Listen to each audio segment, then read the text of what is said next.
আল্লাহ তোমার মা বাবার কবরটাকে জান্নাতের টুকরা বানায়া দিবি।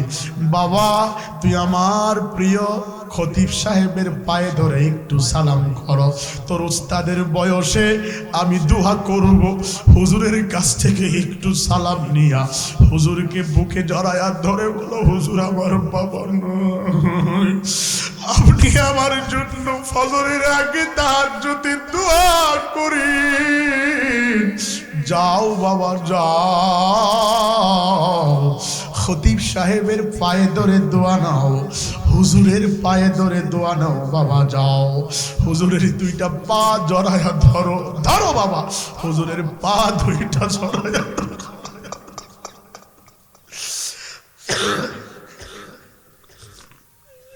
টাকাওয়ালারা রে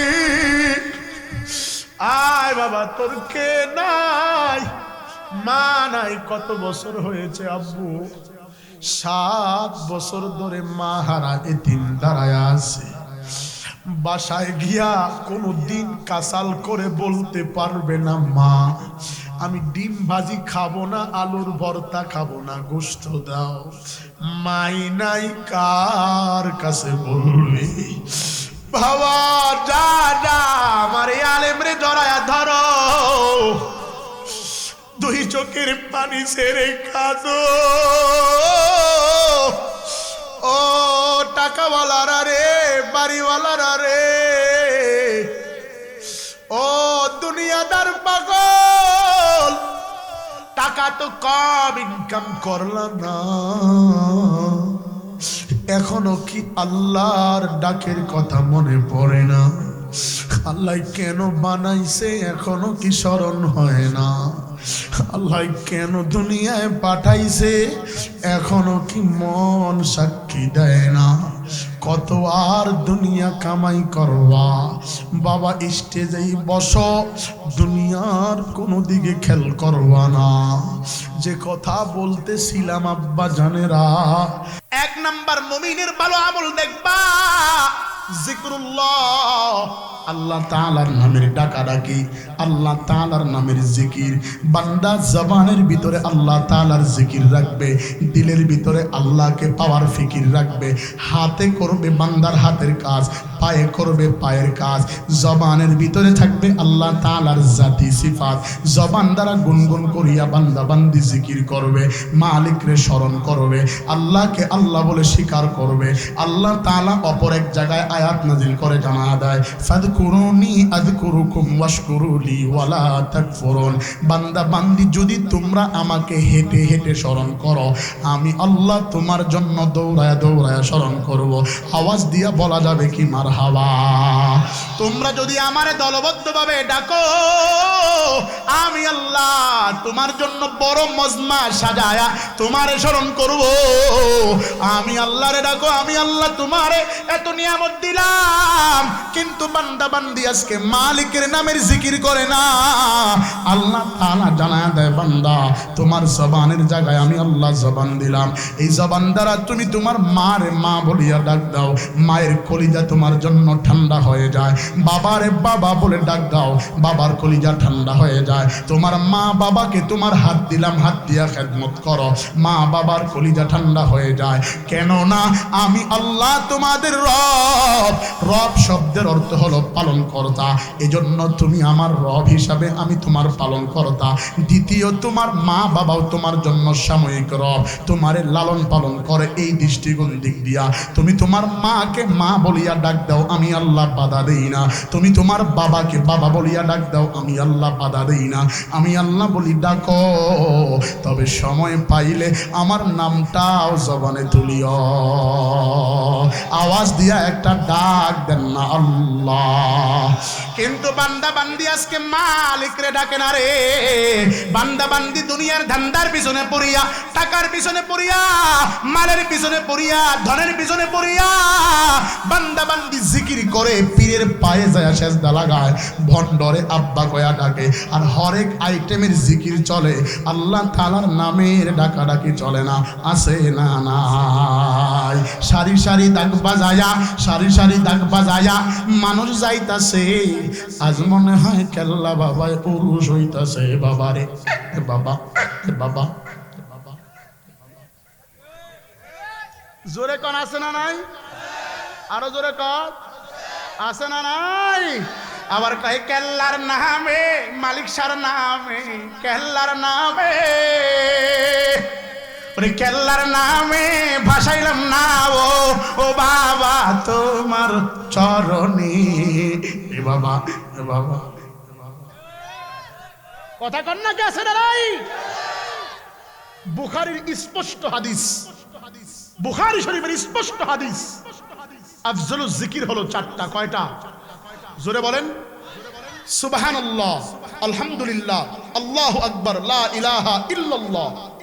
এই যে এটা পাইলো কই? এটা বুখারীতে আমি পাই নাই, ওরা মনে হয় পাইছে। হ্যাঁ হ্যাঁ হ্যাঁ, বানাইছে না এটা তোমরা?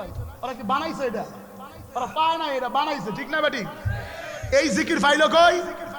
হ্যাঁ হ্যাঁ হ্যাঁ, আরো জোরে কেন আছে না নাই?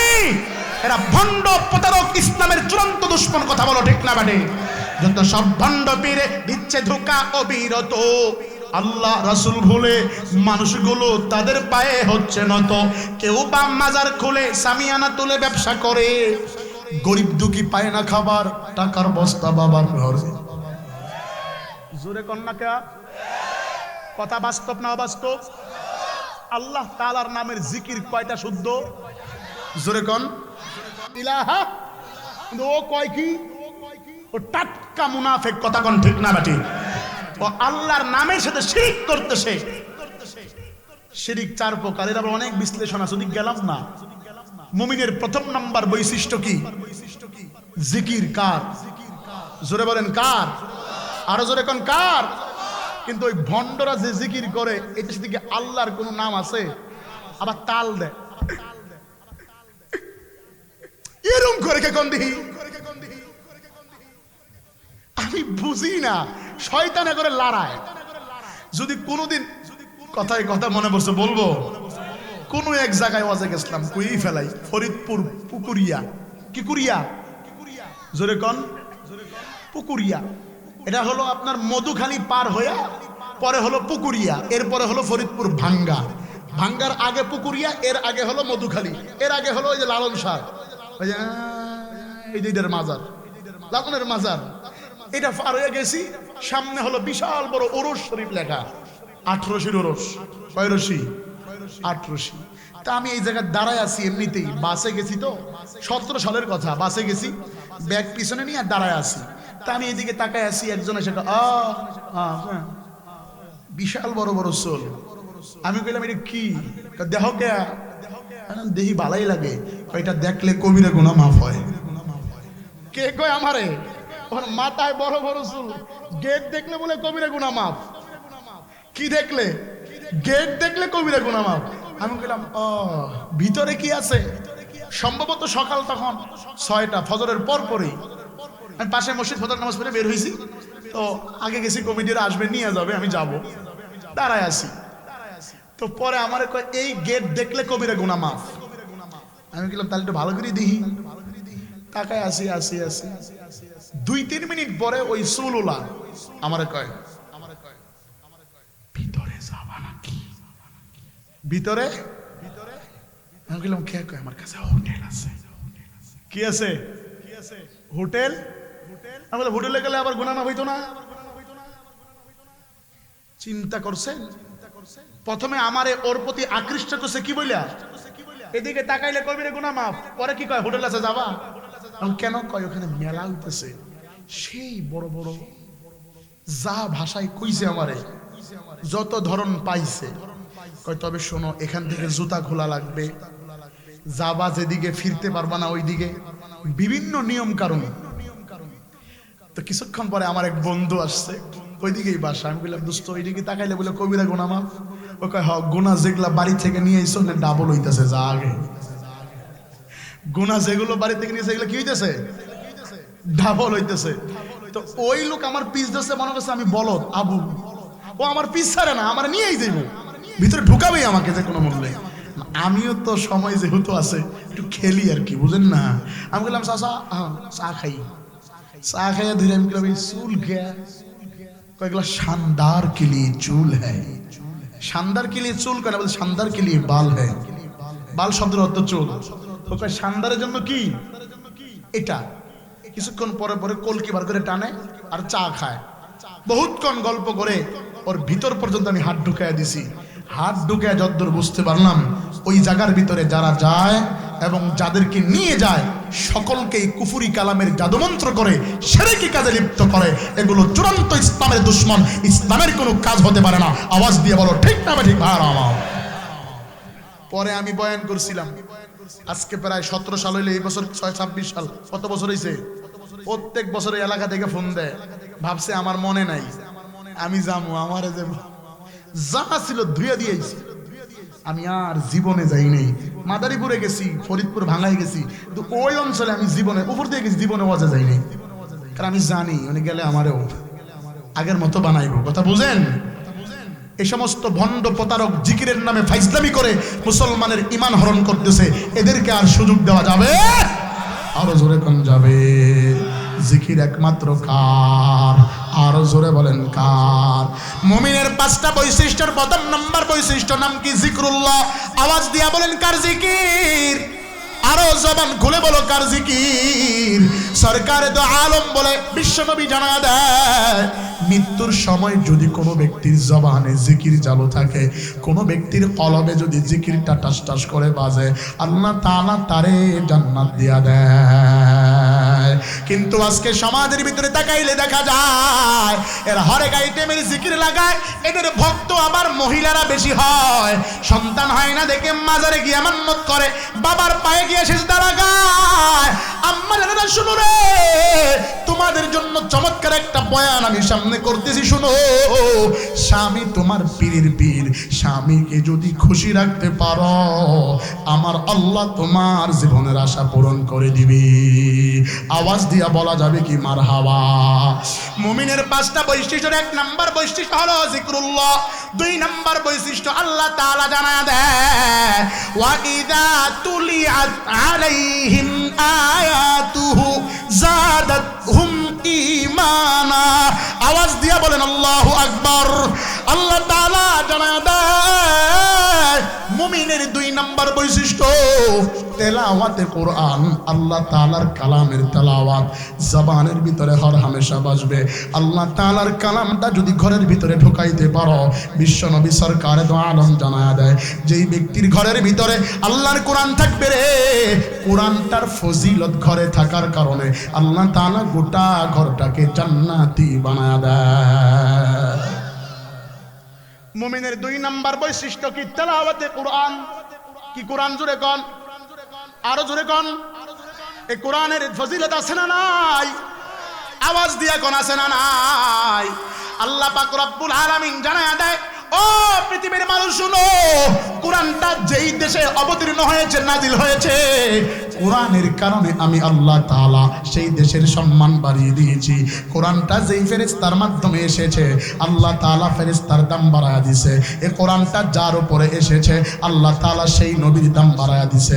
কোরআনটা যেই তখতার সাথে লাগে, আল্লাহ তাআলা তখতের দাম বাড়ায়া দেয়। কোরআনটা যেই কাপড়ের সাথে লাগে, আল্লাহ তাআলা কাপড়ের দাম বাড়ায়া দেয়। কোরআনটা যদি কোনো ব্যক্তির সিনার ভিতরে প্রবেশ করে, একটু আমার দিকে তাকাও, আমার বাবা তো তোমাদের মতো কৃষক, কিন্তু আল্লাহ তাআলা কোরআনের ছোঁয়া থাকার কারণে আমার আল্লাহ গোটা বাংলাদেশে ঘোরায়। এটা আমার কোনো বরত্ব না, মনে হয় কোরআনের সোহবত। জোরে কোন ঠিক না বেঠি? আরো জোরে কোন ঠিক না বেঠি? মুসলমান ভাইরা আমার, দুনিয়ার কোনো দিকে খেয়াল করবা না।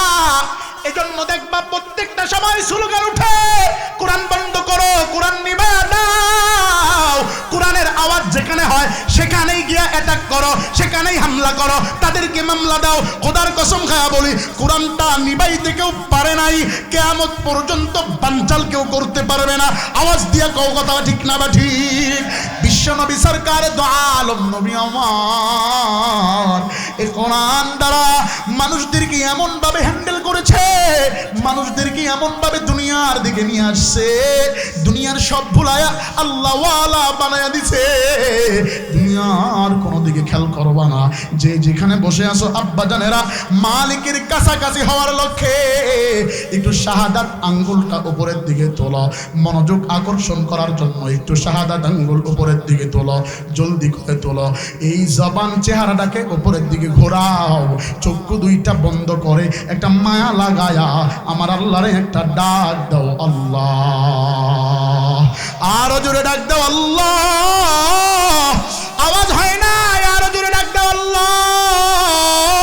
আরো মায়া লাগায়া ডাক দাও, আল্লাহ। দুনিয়ার কোনো দিকে খেয়াল করবা না, জবান খুলে এবার আঙ্গুল নামায়া জবান খুলে বল আস্তাগফিরুল্লাহ, আস্তাগফিরুল্লাহ, আস্তাগফিরুল্লাহ। সাল্লাল্লাহু আলাইহি ওয়াসাল্লাম, সাল্লাল্লাহু আলাইহি ওয়াসাল্লাম। পড়ো বিসমিল্লাহির রহমানির রহিম। নিজের বুকের দিকে একটা ফু দাও, আবার বলো বিসমিল্লাহির রহমানির রহিম।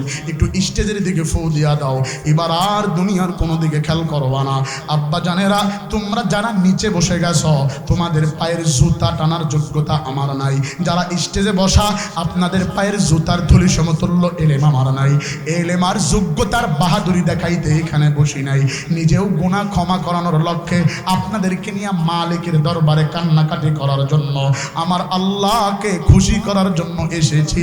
আরেকটা আবার সেই আল্লাহরে মায়া লাগায়া একটা ডাক দাও, আল্লাহ। বলতেছিলাম মুমিনের বৈশিষ্ট্য হলো 5টা। 2 নাম্বার বৈশিষ্ট্য হলো তেলাওয়াতে কুরআন। আল্লাহ তাআলা পৃথিবীর মানুষদেরকে জানায় দেয়, ও পৃথিবীর মানুষ শোনো রে, এবার আর কেউ কোনো দিকে খেয়াল করবা না। কেউ যদি উঠে চলে যায়, চলে যাইতে দিবা। কারো চলে যাওয়া দেখে তুমি যাইবা না, কারণ আমার মন বলে এই নাকের ভিতরে কেমন জানি একটা জান্নাতি ব্যক্তির ঘ্রাণ এসেছে। কার উসিলায় জানি আমার আল্লাহ তাআলা আজকের এই প্রোগ্রামকে কবুল করে নেয়, কার হাতের দোয়ার কারণে আল্লাহ তাআলা জানি এই প্রোগ্রামকে কবুল করবে। ও টাকাওয়ালা, বাড়িওয়ালা, গাড়িওয়ালা, সম্ভব হলে একটু এসে বসো। কেউ যদি চলে যায় তারে বারণ করবা না, মনোযোগ লাগাও। আল্লাহ তাআলা ডাক দিয়া কয়, পৃথিবীর মানুষ শোনো রে, আমি আল্লাহ জমিনের ভিতরে 104 খানা কিতাব পাঠাইছি। 103 খানা কিতাবের নাম দিয়েছি কিতাবুল্লাহ। কোন কিতাবকে আমি আল্লাহ কালামুল্লাহ বলি নাই, সব কিতাবের নাম দিয়েছি কিতাবুল্লাহ। আমি আল্লাহ তাআলার কিতাব। কিন্তু এই জমিনের ভিতরে তোমাদের জন্য আমি আল্লাহ এমন একটা গাইডলাইন দিলাম, এমন একটা কিতাব দিলাম, যে কিতাবের নাম আমি আল্লাহ তাআলা দিয়েছি কিতাবুল্লাহ, কালামুল্লাহ। আল্লাহ তাআলা বলেন, তোমরা যদি নীরবে নিভৃতে কষ্টে থাকো, আমি মালিকের কালাম খুলো, আমি আল্লাহর সাথে যদি কথা বলতে চাও, পড়ো যালিকাল কিতাবু লা রাইবা ফি হুদাল লিল মুত্তাকিন। আওয়াজ দিয়ে বলতে হবে আল্লাহু আকবার। আল্লাহ তাআলা জানা দেয়, আমি মালিকের সাথে বান্দা বান্দি যদি কথা বলতে চাও, আমার কিতাবুল্লাহটা খোলো, আমার কালামুল্লাহ খোলো, আমি আল্লাহর নামে ডাকাডাকি করো। আল্লাহর নবী জানায়া দেয়, যেই ঘরের ভিতরে বাদাল ফজর সূরা ইয়াসিন চলে, যেই ঘরের ভিতরে বাদাল মাগরিব সূরা ওয়াকিয়া চলে, যেই ঘরের ভিতরে বাদাল আসর সূরা নাবা চলে, যেই ঘরের ভিতরে বাদাল এশা সূরা মুলুক চলে, ওই ঘরের ভিতরে কোনোদিন আল্লাহ তাআলার আযাব গজব নাজিল হয় না। ঘরটা পরিশোধন থাকে, রহমতওয়ালা ঘর থাকে, ঘরের ভিতরে স্বামী স্ত্রীর মিল থাকে, আবাদে ব্যবসা বাণিজ্যে চাকরিতে আল্লাহ তাআলা বরকত দিয়া দেয়। একটাবার আওয়াজ দিয়া বলবেন, এই কোরআনের ফজিলত আছে না নাই? আরো জোরে কোন আছে না নাই? কিন্তু আজকে আম্মা জানেরা, কষ্ট নিবা না মা, আমি তোমাদের সন্তানের মতো, আমার তো এলাকায় কেউ নাই, তোমরা আমার মা। মাগো, ঘরের ভিতরে আগের জামানায় ফজরের পরে কোরআনের তেলাওয়াত থাকতো, সন্তানেরা সকালবেলা মক্তবে দৌড়াইতো, এখন ঘরের ভিতরে ফজরের আগে থেকে টিসের লাইনের গান বাজে, ঘরের ভিতরে সাউন্ডবক্সে গান, নগ্ন সিনেমার গান বাজে, নর্তকীদের শব্দ আসে, যার কারণে বর্তমান যুবক, বর্তমান বৃদ্ধ, বর্তমান ছোট শিশু বাচ্চারা কান্নাকাটি করলে সামনে স্মার্টফোন দিয়া দিলে কান্নাকাটি বন্ধ হয়। কিন্তু আগের আম্মা জানেরা জীবনেও এই কাজগুলা করতো না। তারা যখন ছোট শিশুরা কান্নাকাটি করতো, তাদের কানে কানে গিয়া দুরূদ শরীফ পড়তো, তাদের কানে কানে গিয়া বলতো ওমর আসতেছে, ওমর আসতেছে, আবু বকরের ন্যায় তুমি ঠান্ডা হয়ে যাও। বড় বড় সাহাবায়ে কেরামের কথা বলতো। আমি যে আমার মায়ের কাছ থেকে এমন অনেক গল্প শুনেছি, হযরতে ফাতেমাতুজ জোহরার গল্প শুনেছি, বিবি আসিয়ার গল্প শুনেছি মায়ের কাছ থেকে।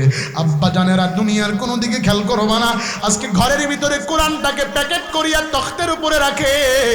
টেলিভিশন নষ্ট হয়ে গেলে বেহায়ার মতো টেলিভিশনকে কাপড় দিয়া বান্ধিয়া অটোতে চড়াইয়া বাজারে নিয়ে আসে। এমন বদমাশ মুসলমান ঘরের অভিভাবক এই জগতের পাটগ্রামে আছে না নাই?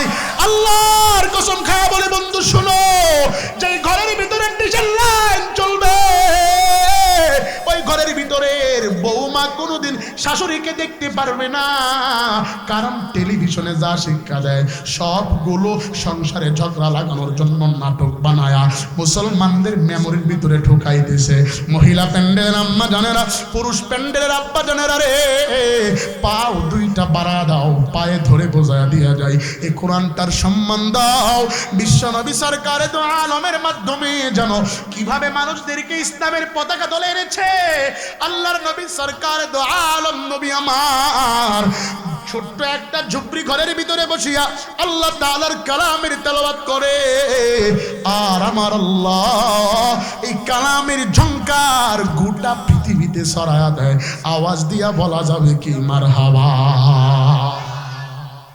এই ঘটনা দেখার পরে আবু জেহেল ডাক দিয়া কয়, ভাতিজা কাজ করে উল্টা মানা যায় না, ভাতিজারে বারণ করা লাগবে। সিদ্ধান্ত কমিটি গঠন করে ডাক দিয়া কয়, আল্লাহর নবীর কোরআনটাকে বন্ধ করে দিলেই সমাধান, কোরআনটাকে যে কোনো মূল্যে বন্ধ করে দেওয়া লাগবে। এই কোরআন বন্ধ করার জন্য আবু জেহেল ঝুটিকা বৈঠক করিয়া উতবা সাহেবা, আবু সুফিয়ান, মুগীরা এদেরকে ডাক দিয়া কয়, তোমরা এবার আরবে যে সমস্ত বণিক দলেরা ব্যবসা করার জন্য আসবে এদেরকে বলে দিবা এরা যেন ওই ঝুপড়ি ঘরের কিনারে না যায়, মুহাম্মদের কাছে পৌঁছতে যেন না পারে।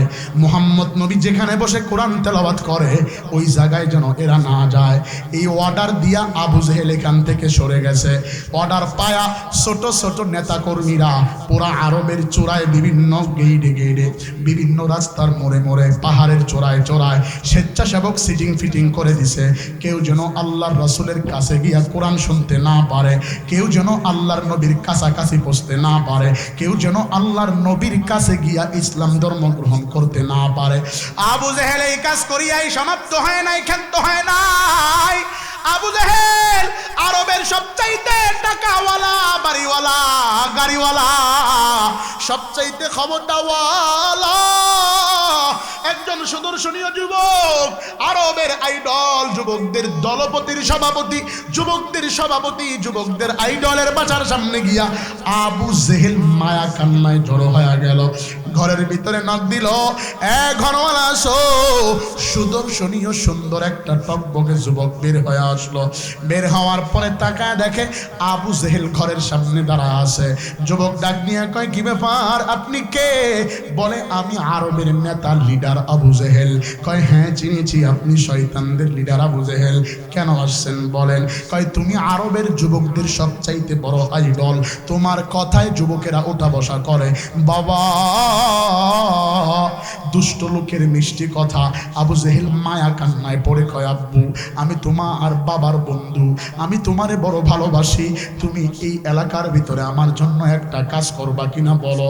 এবার আল্লাহর বান্দা ডাক দিয়া কয়, কি কাজ করা দেওয়া লাগবে বলেন?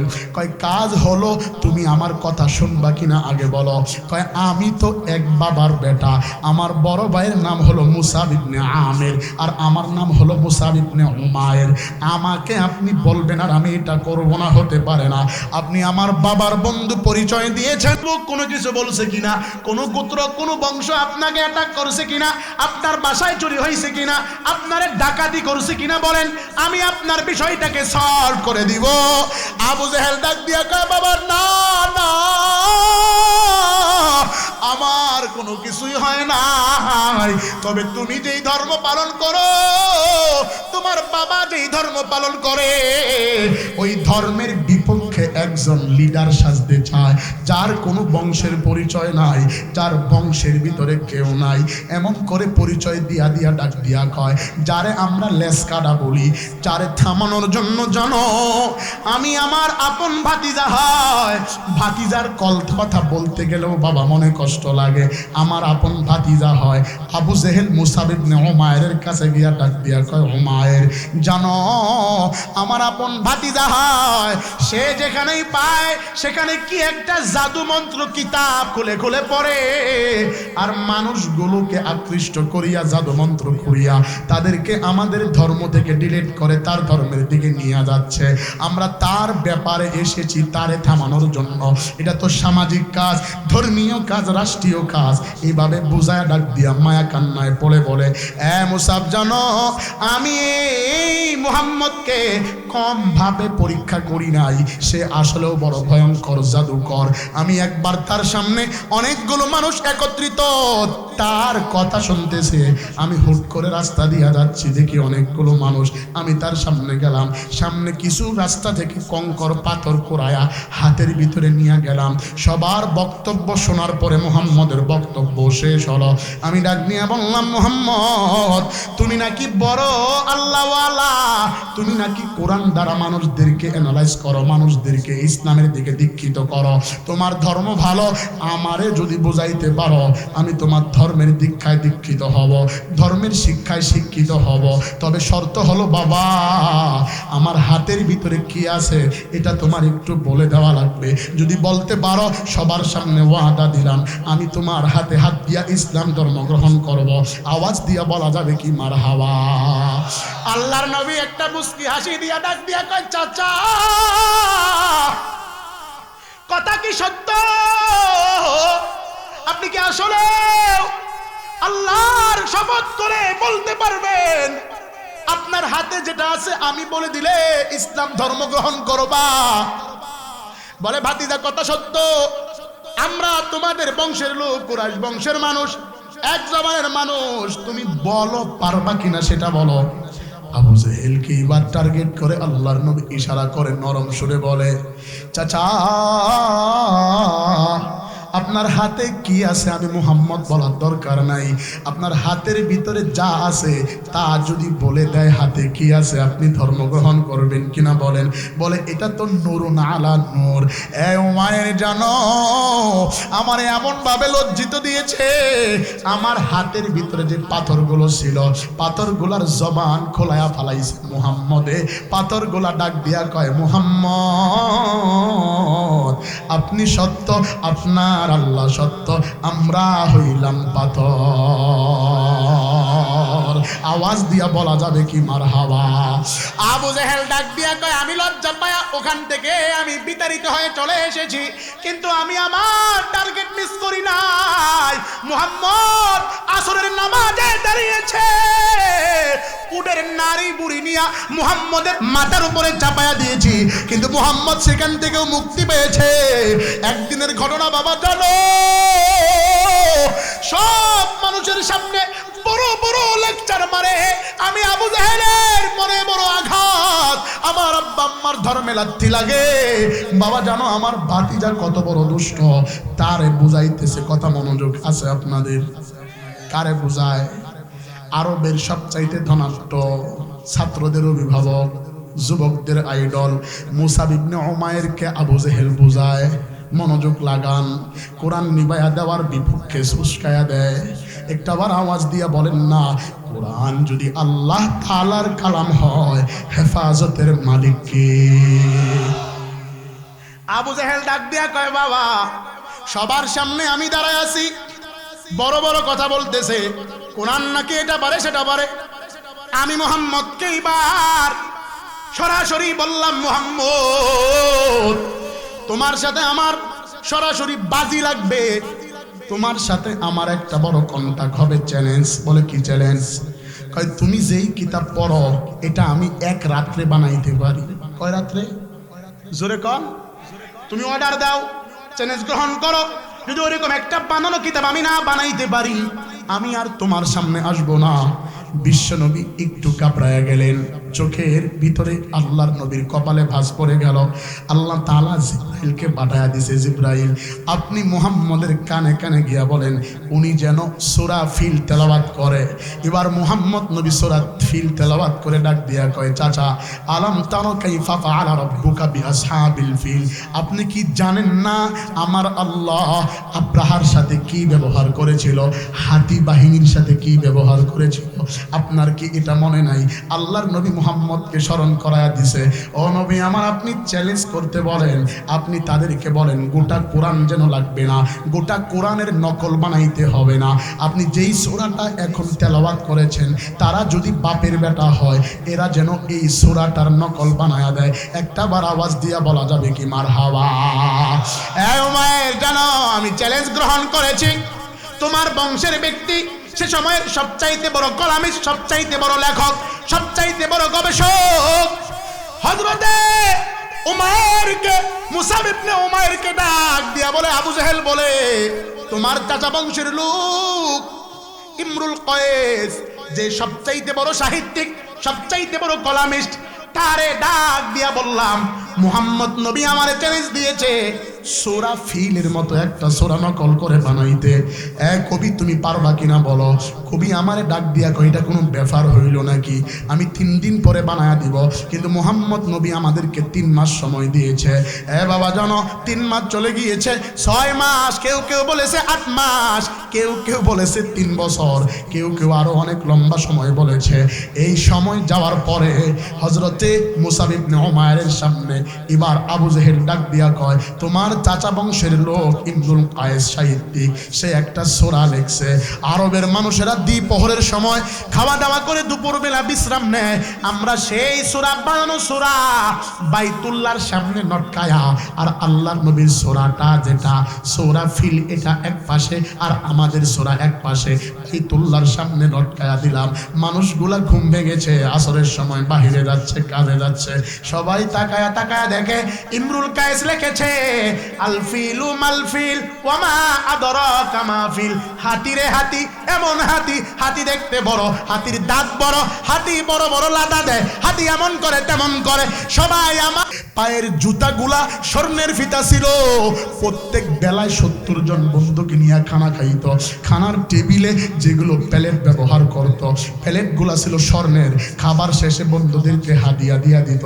মুসাব ইবনে উমাইর এবার আবু জেহেলের কথা শুনিয়া 1 দিন 2 দিন 3 দিন 4 দিন সপ্তাহ কেটে যায়। মুসাব ইবনে উমাইর ডাক দিয়া কয়, না না, যারে চিনি না তার বিপক্ষে কোনো কিছু করা যাবে না। সে এমন কি কালাম পড়ে, এমন কি জাদু মন্ত্র পড়ে, যার কারণে মানুষগুলো দলে দলে তার দিকে দীক্ষিত হয়, ইসলাম ধর্ম গ্রহণ করে। না না, আমার একটু তার কাছে যাওয়া লাগবে, তার কাছাকাছি পৌঁছা লাগবে। হযরতে মুসাব ইবনে উমাইর রাতের গভীরে সুবহে সাদিকের পূর্বে আল্লাহর নবীর হুজরাখানার কিনারায় গিয়া গুনগুন গুনগুন তেলাওয়াতের সুর। মুসাব ইবনে উমাইর ডাক দিয়া কয়, মজাই তো লাগে। না না, আবু জেহেল বলেছে জাদু মন্ত্র ঘরে থাকা যাবে না, চলে আসে, আবার যায় আবার আসে, আবার যায় আবার আসে, আবার যায় আবার আসে।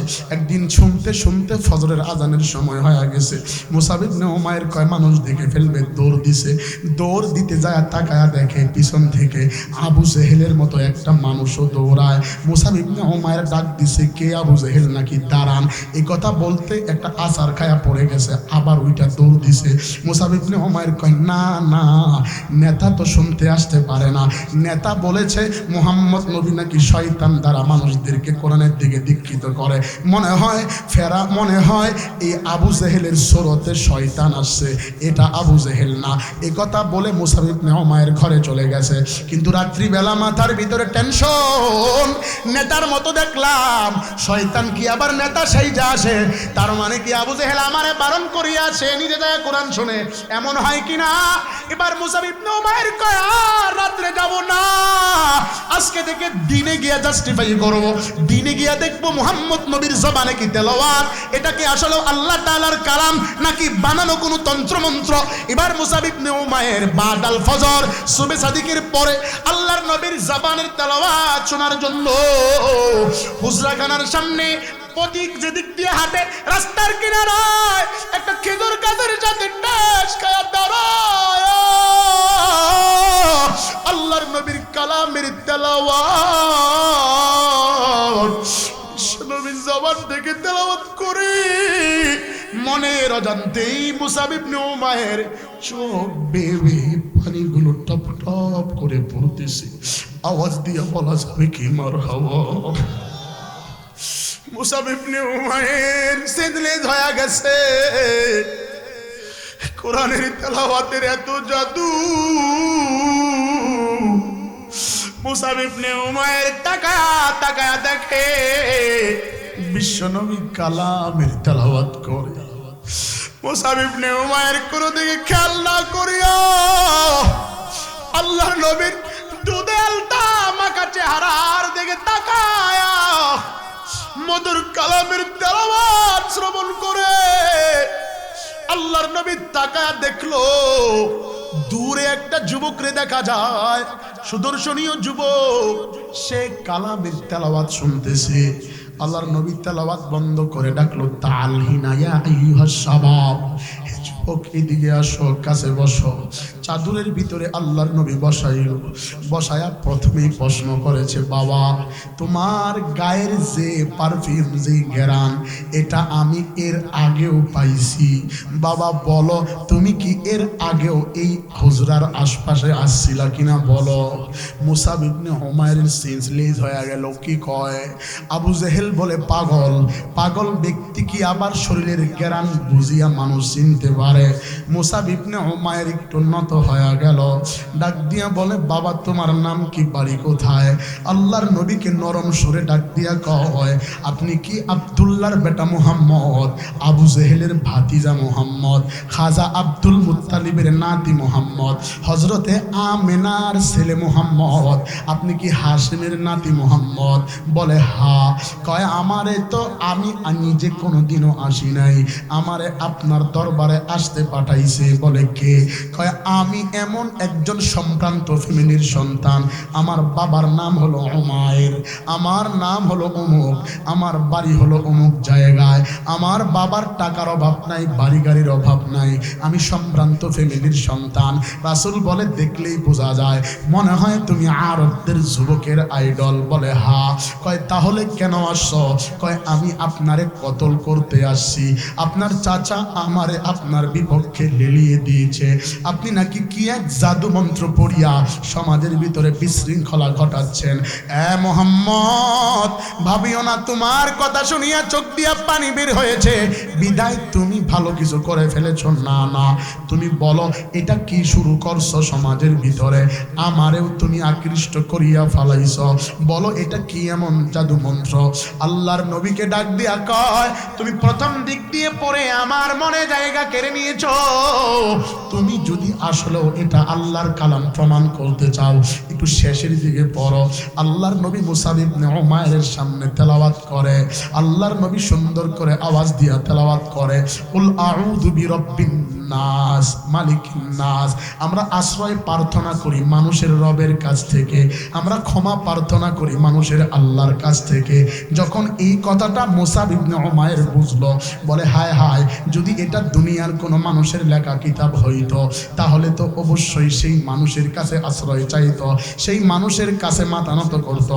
কিন্তু না না, এটা দেখি বলে মানুষের রবের কাছে প্রার্থনা চায়, ক্ষমা চায়, মানুষের রবের কাছে আশ্রয় চায়। মনে হয় এটা দুনিয়ার কোনো কিতাব না। তবে সন্দেহ মুহাম্মদ, তুমি তোমার পরিচয় দাও, তোমার দূরের কোনো ব্যক্তি লেলিয়ে দিলে কথাটা সেভাবে নিতাম, কিন্তু তোমার আপন চাচায় আমারে লেলিয়ে দিয়েছে। বলো, তুমি নাকি জাদু মন্ত্র জানো, তুমি নাকি আঙ্গুলের ইশারা দ্বারা আকাশের পূর্ণিমার চাঁদ দুভাগ করেছ, তুমি নাকি হাতের কঙ্করের জবান খুলে ফেলেছ, তুমি নাকি বড় বড় কাফেরদেরকে ইসলামের পতাকা তলে নিয়ে আসো।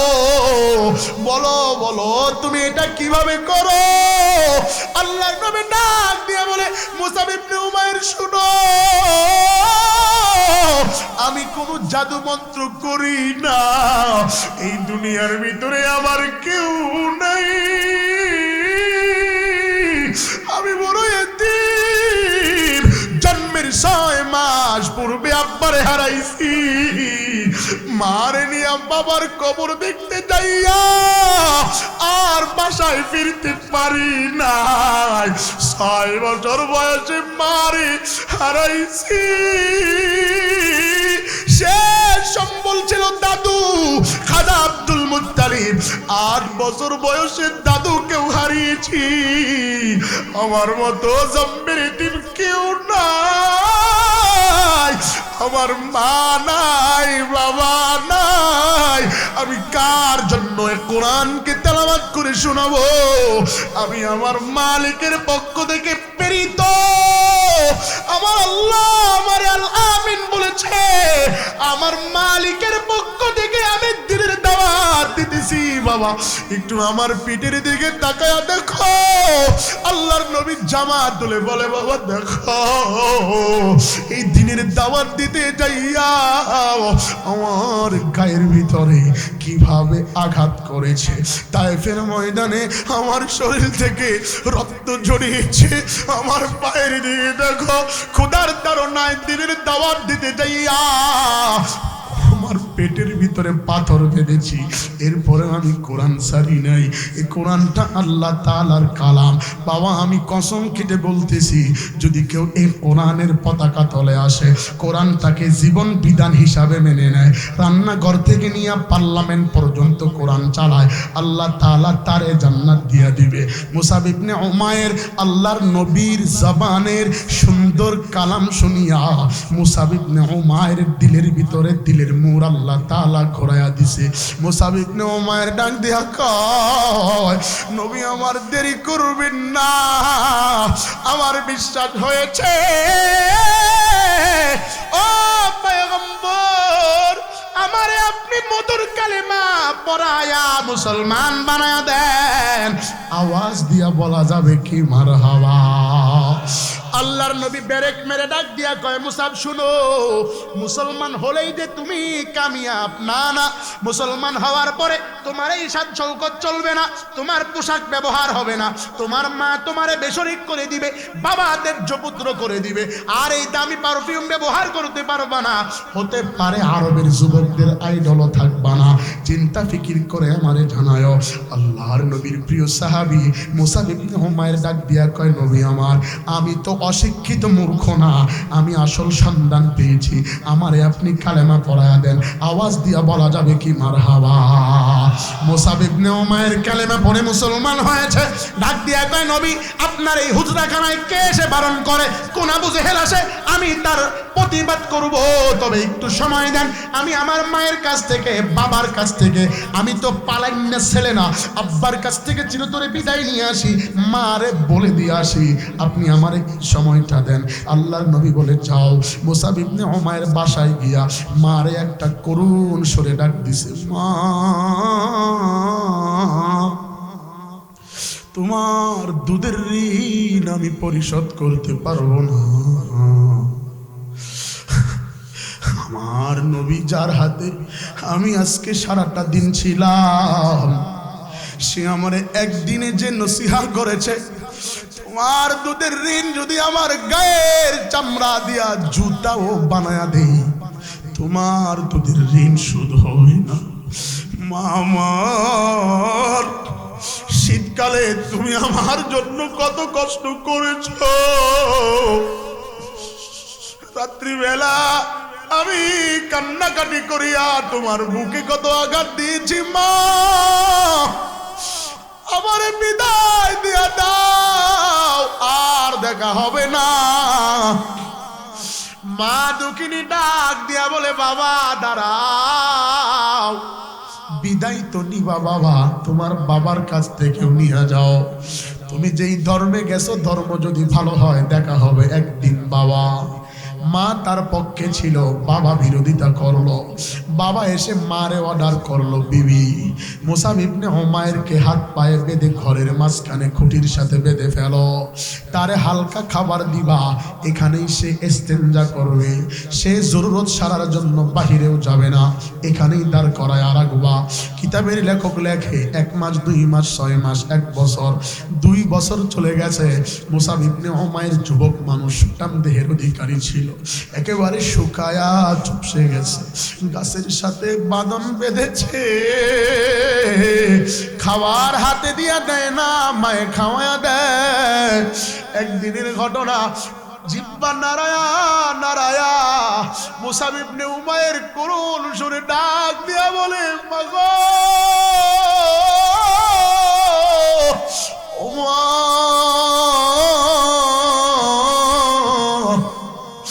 যেই মা আমি বাসায় না ফিরলে খবর নিতা, চিঠি পাঠাইতা, দুধ পাঠাইতা সংবাদ নেওয়ার জন্য, আজকে সেই ছেলেকে গাছের সাথে এরকম পিলারের সাথে বেঁধে রাখছো মা, ঘরের খুঁটির সাথে বেঁধে রাখছো মা।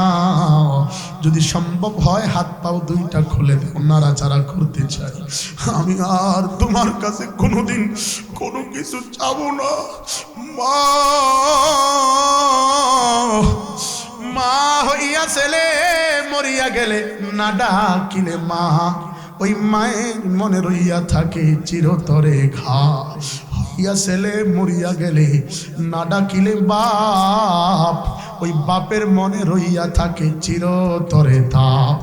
মহিলা প্যান্ডেলের আম্মা জানেরা, পুরুষ প্যান্ডেলের বাপ ভাইরা, এই যে আমি বক্তাকে দেখতেছো বাজার, আমি বক্তা তোমাদের মতো কোনো না কোনো বাবার সন্তান।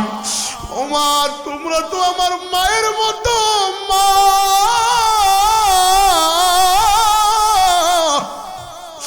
যখন বাসা থেকে বের হয়, মায়ের পায়ে সালাম করে বের হয়।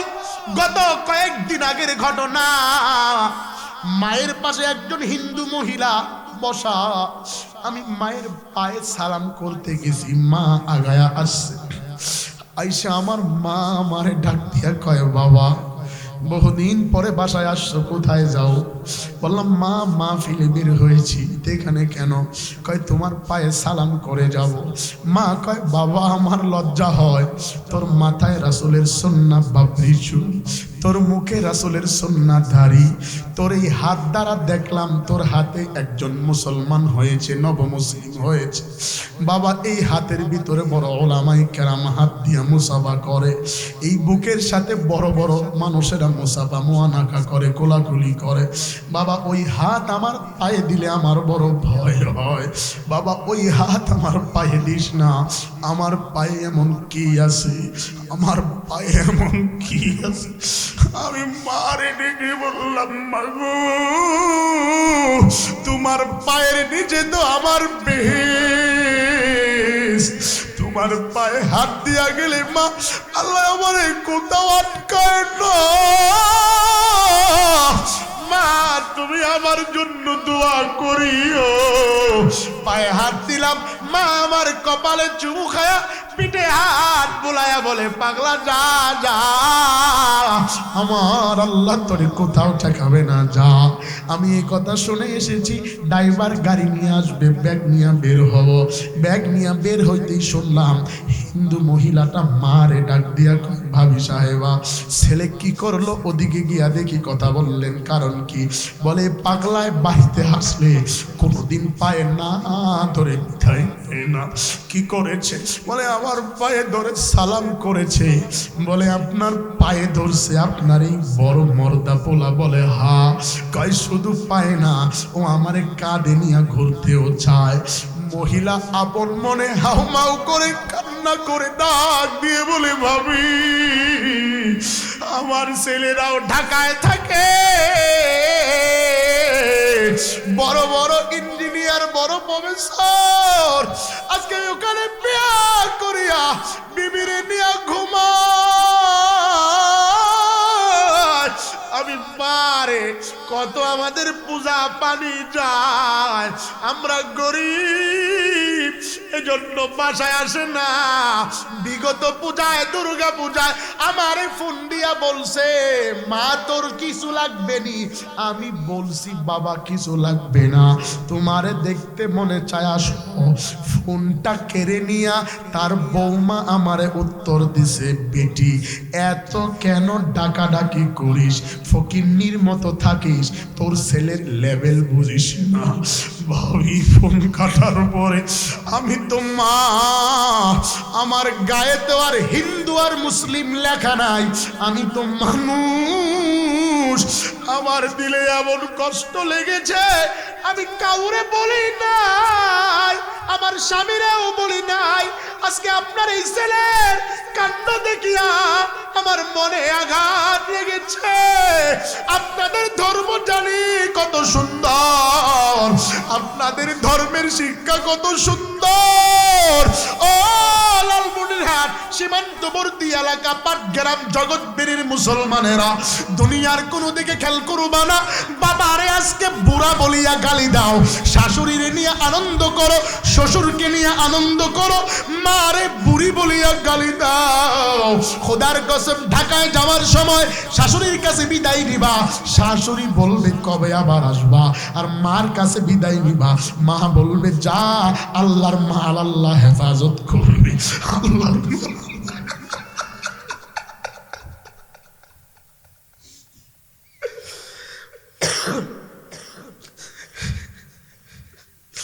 আল্লাহর মাল আল্লাহ হেফাজত করবে।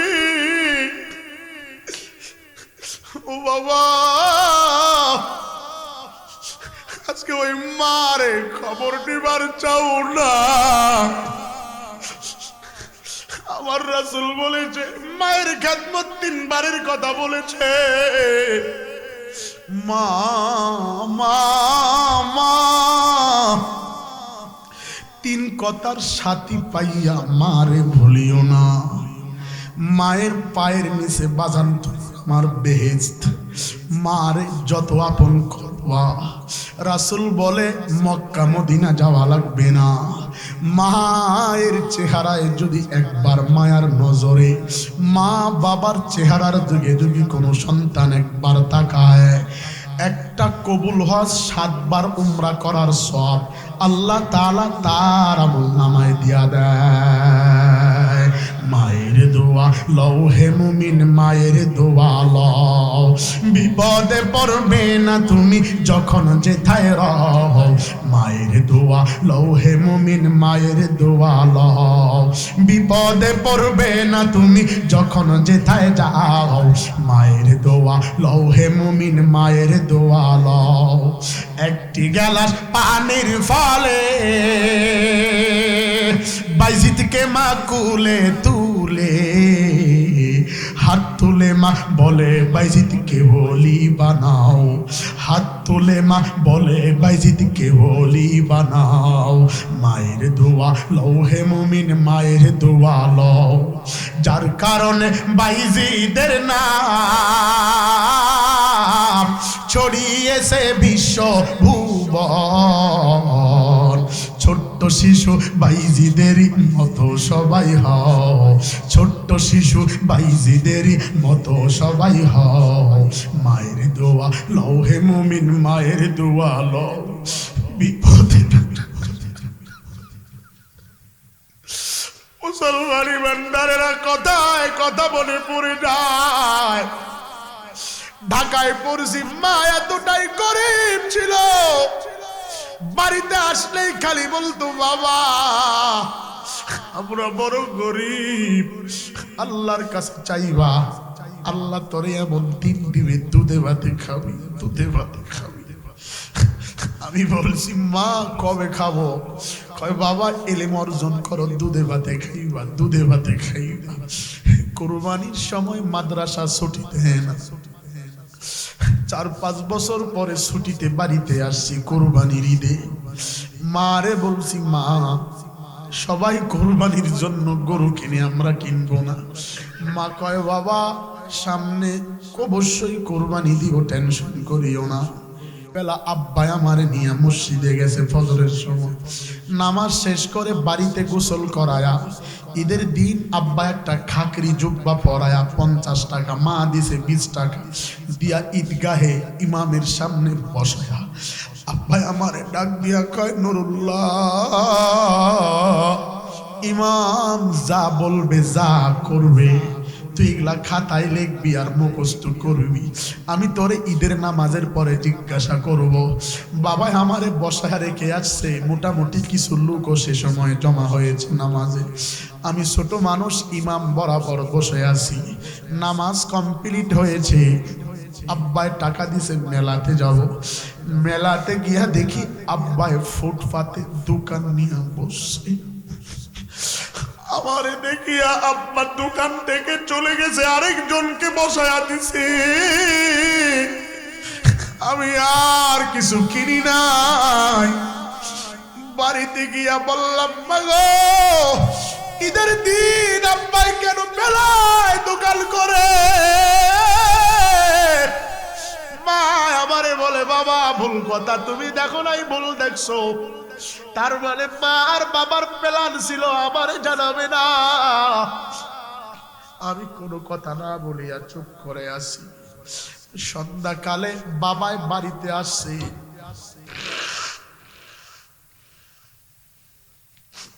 বাবা আসার পরে আব্বারে কইলাম আব্বা কুরবানির গোশত খায়া হুজুরেরা আমাদেরকে ছুটি থেকে বাসায় যাই, মাদ্রাসায় যাইতে বলছে, কুরবানির গোশত কোথায়? আব্বাই কয় আমাদের বাসায় মাগরিবের পরপরই গোশত আসবে, মনে কষ্ট নিও না। ছোট মানুষ বুঝি না, মা জানি কি ইশারা দিছে। আব্বাই ব্যাগ নিয়ে বাজারে গেছে, সম্ভবত 250 কিংবা 500 গ্রাম গোশত কিনে আনছে। আনার পরে মা রান্না করছে, মাগরিবের পরে প্লেটে দিছে। আমারে মা পিছন দিকে ডাক দিয়ে কয় বাবা ছোট মানুষ এত গোশত খাইতে পারবা না, পারলে তোমার বাবার জন্য একটু রাখিও। এ কথা বলে মা আঁচল মুখে দিয়া পাশের ঘরে চলে গেছে। আমি ছোট মানুষ গোশত না খায়া মায়ের কাছে যায় বলি মা গো কেন তুমি কথা বলে চলে আসলা? পাতিলে কি আর গোশত নাই? এগুলো কি কুরবানির গোশত না? মাদ্রাসায় তো বড় গরু জবাই করে, কুরবানির গোশত প্লেটে ইচ্ছা মতো দেয়, এগুলো কি কুরবানির গোশত না? মা আমারে কোলের ভিতরে নিয়ে মুখে একটা ঠাস দিয়া কয় বাবা তোর পাশে চাচির বাড়ি, এরা শুনবে, এরা শুনলে আমরা লজ্জা পাবো বাবা। বাবা আমরা গরিব, কুরবানি দিবার পারি নাই, তোরা ঢাকায় থাকো, তোর বাবা কোনোদিন বাসায় ভালো খাবারের আয়োজন করতে পারে না। বাবা আমরা গরিব, কুরবানি দিবার পারি না। আপু কাঁদবি না, আমি মায়ে তোর জন্য দোয়া করে দিলাম। বাবা যা যা, আমার আল্লাহ কোনদিন তোর পেটের থেকে গরুর গোশত সরাবে না রে। সেদিনের দোয়া আমার তেমন মনে গাতে নাই। আজকে আমি এমন কোন রাত নাই যে আমার আল্লাহ মায়ের দোয়া মনে হয় কবুল করেছে। আপনাদের এখানেও আমারে গরুর গোশত দিছে, যারা খানা খাওয়াইছে জিজ্ঞাসা করিয়ে দেখিয়ে আমি তাদের মুখে তুলে দিছি। আমার ওই সময় মনের ভিতরে সেই কথা মনে পড়ে, আমার মা আমার জন্য দোয়া করেছে। আজকে কোন মারে কষ্ট দাও যুবক, কোন বাবারে গালি দাও, কোন মারে আমি আল্লাহর ঘর বাইতুল্লাহ এক কুলাঙ্গার বাবা ছেলে উভয়ে গিয়েছে, সেই বাইতুল্লাহ গিয়া ছেলে বাবারে গলা টিপে ধরেছে। আপনারা সোশ্যাল মিডিয়াতে দেখছেন ঘটনাটা, ছেলে তার বাবারে গলায় চাপ দিয়া হত্যা করার চেষ্টা করেছে। কোন জগতে আসছো যুবক, তোর পা দুইটা বাড়ায়া দে, আজকে থেকে আর বাবারে গালি দিবি না, মারে গালি দিবি না।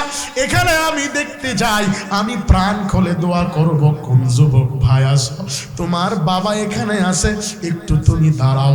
কোন যুবক আসো, বাবা এখানে আছে, দাঁড়াও বাবা, আমি দোয়া করব। কোন যুবক আসো, ভাইয়া তুমি তোমার বাবার কাছে একটু যাও, জলদি করো, বাবার পায়ে একটু জড়ায়া ধরো, বাবার পায়ে ধরো, ধরে বাবারে ডাক দিয়া কেউ পায়ে ধরে রাখো, বাবারে ধরে বলো আব্বু আমারে মাফ করিয়া দেন।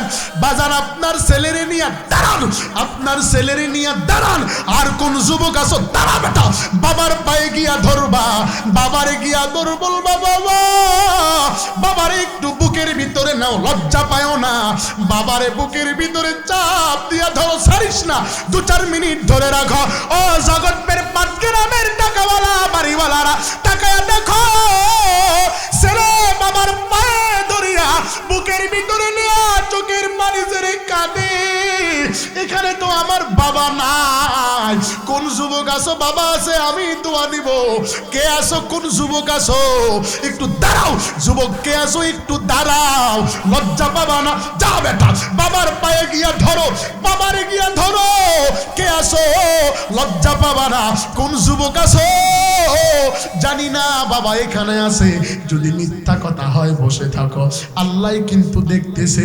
আজকের এই সুবর্ণ সুযোগ ছাড়িও না রে। কোন যুবক আসো, বাবা এখানে আছে, দাঁড়া, আয় দাঁড়া না। কোন যুবক আসো, বাবার পায়ে ধরে ক্ষমা চাইবা, বাবার কাছ থেকে দোয়া নিবা, আল্লাহ তাআলা কবুল করবে। আল্লাহ দেখো কে জানি কোন যুবক জানি বসা বাবার পায়ে গিয়া ধরবে, পাশে বড় ভাই আছে, বড় ভাইয়ের পায়ে গিয়া ধরে দোয়া নিবা। কে আসো, একটু দাঁড়াও। ছোট ভাই কে আসো, আমি দোয়া করব। এখানে নাই, আমার দাদু আছে, দাদুর পায়ে গিয়া ধরবা। হাজী সাহেব কোথায়, আপনি একটু দাঁড়ান। হাজী সাহেব আজকে যিনি উদ্যোক্তা, একটু দাঁড়ান। আপনার যে নাতিরা আছে কোথায়, একটু দাদার কাছে আসো, জলদি করো, দাদার কাছে আসো, লজ্জা পাবা না, আমি দোয়া করব, আল্লাহ তাআলা বড় বানায়া দিবে। কারারে তাকায়া দেখো, যদি বড় ভাই থাকে, ভাই ভাইয়ের কাছে ধরো। এতটাই কি দিল চিমর হয়ে গেছে, ভাই ভাইকে ধরতে পারো না, এতটাই কি লজ্জা। বাবার পায়ে যায় ছেলে ধরবা, আমার আব্বাই থাকলে তো জিব্বা দিয়া বাবার পা চেটে দিতাম। কে আসো, আমি দোয়া করব। কোন যুবক আসো, বাবা এখানে আছে, একটু দাঁড়াইবা, বাবার পায়ে গিয়া সালাম করে দোয়া চাইবা। আল্লাহ তোরে বিসিএস ক্যাডার বানাবে। ভাই থাকলে ভাইয়ের কাছে যাইবা, বন্ধু থাকলে বন্ধুর কাছে যাইবা, নাতি থাকলে দাদুর কাছে যাইবা, ভাতিজা থাকলে চাচার কাছে যাইবা। এতগুলো মানুষের ভিতরে কি সম্পর্কর কেউ নাই? বন্ধু এতটাই কি দিলের ভিতরে পাথর জমা নিয়ে বসছো? আল্লাহ তাআলা কবুল করবে। একটু এই বাপ বেটা জুটির দিকে তাকায়া দেখো। ভাইজান আপনি একটু দাঁড়ান, ভাই আপনি দাঁড়ান, আমার প্রিয় ভাইয়ের কাছে যান। ভাইয়া আপনিও দাঁড়ান, একটু গোলাগুলি করিয়া দোয়া নেন, আলেমে আলেমে বুকটা লাগান, আমার এই খতিবের কাছ থেকে একটু দোয়া নেও, লজ্জা পাবা না। তাকায়া দেখো স্টেজে চোখের পানি ছেড়ে কাঁদতেছে, ভাইয়ের বুকের সাথে বুকটা লাগান, একটু বুকে চাপ দিয়া ধরেন, ধরেন না, আল্লাহ কবুল করে বুকের সাথে বুকটা লাগাও। তাকায়া দেখো রে, দুইজন আলেমে আলেমে বুক লাগায় চোখের বাড়ি ছেড়ে কাঁদে। এখানে কারা আসো বাবা মা হারা, একটু দাঁড়াও। কার কার মা বাবা নাই দাঁড়াও, কার কার মা বাবা নাই দাঁড়াও, আল্লাহ কবুল করবে। কার কার মা বাবা নাই দাঁড়াও, কার কার মা বাবা নাই দাঁড়াও। এ বন্ধু এবার তোমার পাশের লোকটারে জড়ায়া ধরো, ধরো, লজ্জা পাবা না। তোমার পাশে যে আছে একটু জড়ায়া ধরো। ওই যে একটা ছোট মাসুম বাচ্চা দাঁড়িয়েছে, বাবা তোর কে নাই এদিকে আয়, তোর কে নাই, কে হারাইছে, তোর কে নাই এদিকে আয়, বাবা আয় যেদিকে, যে বাবা আয় এদিকে আয়, আমি তোর বাবা মায়ের জন্য দোয়া করব। আসো আল্লাহ তোমার মা বাবার কবরটাকে জান্নাতের টুকরা বানায়া দিবি। বাবা তুই আমার প্রিয় খতিব সাহেবের পায়ে ধরে একটু সালাম করো। তোর উস্তাদের বয়সে আমি দোয়া করব, হুজুরের কাছ থেকে একটু সালাম নিয়া হুজুরকে বুকে জড়ায়া ধরে বলো, হুজুর আমার বাবা নয়, আপনি আমার জন্য ফজরের আগে তাহাজ্জুদে দোয়া করি। যাও বাবা যাও, খতিব সাহেবের পায়ে ধরে দোয়া নাও, হুজুরের পায়ে ধরে দোয়া নাও। বাবা যাও, হুজুরের দুইটা পা জড়ায়া ধরো, ধরো বাবা, হুজুরের পা দুইটা জড়ায়া ধরো।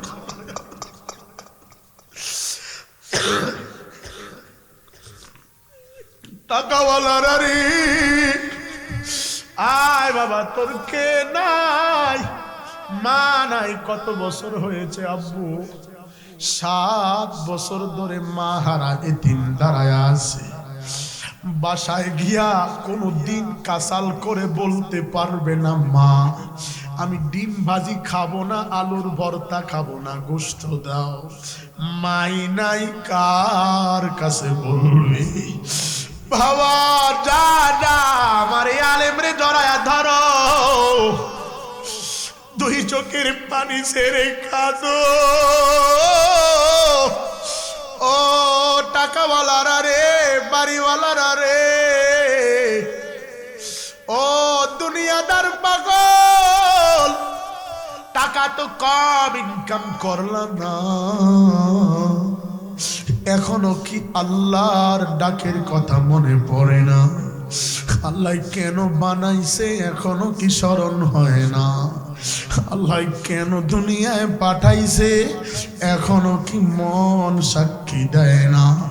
কত আর দুনিয়া কামাই করবা বাবা, স্টেজেই বসো, দুনিয়ার কোনো দিকে খেল করবা না। যে কথা বলতেছিলাম আব্বা জানেরা, এরপরে হযরতে মুসাব ইবনে উমায়ের ওই যে বেঁধে রাখছিল, সংক্ষেপে করে দিয়া যায়, উমায়ের সারা পাওয়ার পরে বিশ্বনবীর কাছে আসছে। বিশ্বনবী তাকায়া দেখে মুসাবের চেহারা দেখে চিনে না, পরিচয় দিয়েছে। সর্বশেষ এক যুদ্ধে গিয়া মুসাব ইবনে উমায়ের শাহাদাত বরণ করেছে। কবরে যখন নামাবে তখন সমস্ত সাহাবীদের জুব্বা দিয়া পুরা শরীর ঢাকতেছে, কিন্তু মুসাবের কাফনের কাপড় হচ্ছে না। মাথা ঢাকে তো পা খালি, পা ঢাকে তো মাথা খালি। বিশ্বনবী বলে, আল্লাহ কি খেলা খেলাইলা, যে কাপড় একবার পরছে দ্বিতীয়বার পরে নাই। তো সম্ভ্রান্ত ফ্যামিলির সন্তান আজকে ইসলাম ধর্ম গ্রহণ করার কারণে, প্রাণের ছায়াতলে আসার কারণে তোমার দিনের জন্য জীবন দিয়ে কবরে যায়, অথচ কাপড় জুটে। আল্লাহ জিব্রাইলকে পাঠায় দেখো, পয়গম্বর টেনশন করিয়েন না, তারে তো আমি জান্নাতি পোশাক পরানোর জন্য ফেরেশতা কবরে অপেক্ষা করতেছে। জোরে করে সুবহানাল্লাহ।